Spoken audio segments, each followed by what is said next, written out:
এই গান জীৱনৰ গান মহাজীৱনৰ জয় গান মানুহৰ পৰা মানুহলৈ এখন দলং নিৰ্মাণৰ আঁচনিৰে 2018 চনত আত্মপ্ৰকাশ কৰা মহাজীৱনে আজি অৰ্থাৎ 28 জুলাই 2024 আজিৰ দেওবাৰৰ এই দিনটোত উদযাপন কৰা হৈ আছে সপ্তম বাৰ্ষিক অনুষ্ঠান মহাজীৱনৰ দিন আন্তৰ্জাতিক খ্যাতিসম্পন্ন লেখিকা গীতা দাস বাইদেৱে জ্ঞান আৰু সমৃদ্ধিৰ এই আলোকবন্তী প্ৰজ্বলন কৰি আৰম্ভ কৰিছে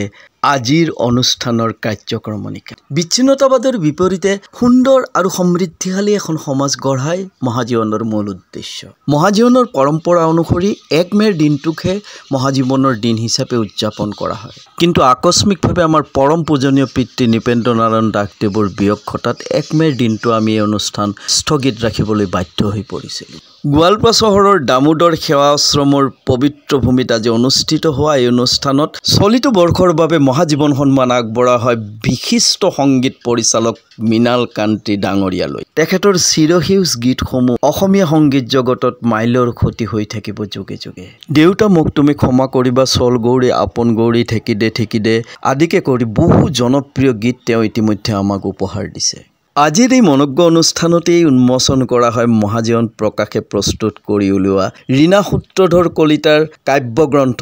হৃদয় এক নেদেখা নদীৰ নাম গ্ৰন্থখন উন্মোচন কৰে বিশিষ্ট শিক্ষাবিদ উত্তম শৰ্মা ডাঙৰীয়াই বিশিষ্ট লেখিকা গীতা দাসে উল্লেখ কৰে যে মহাজীৱনৰ এই প্ৰয়াস উত্তৰ পুৰুষৰ বাবে আদৰ্শ স্বৰূপ সোণালী ঘৰাৰ স্ৰষ্টা কেৰামত আলী শেখে শব্দৰ যাদুৰে মোহিত কৰে সভাথলী চিত্ৰকাৰ নাট্যকাৰ সাহিত্যিক দিলীপ কুমাৰ শৰ্মাৰ কথাশিল্প আজিৰ সভাৰ এক আকৰ্ষণীয় অংগ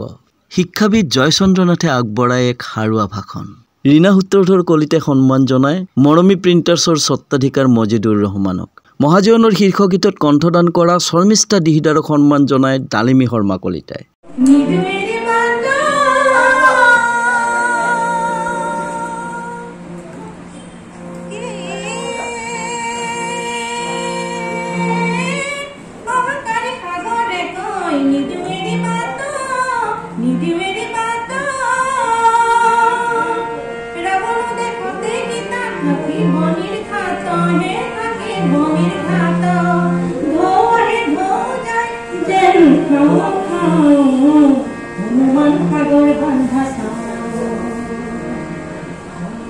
Sagar bandha sao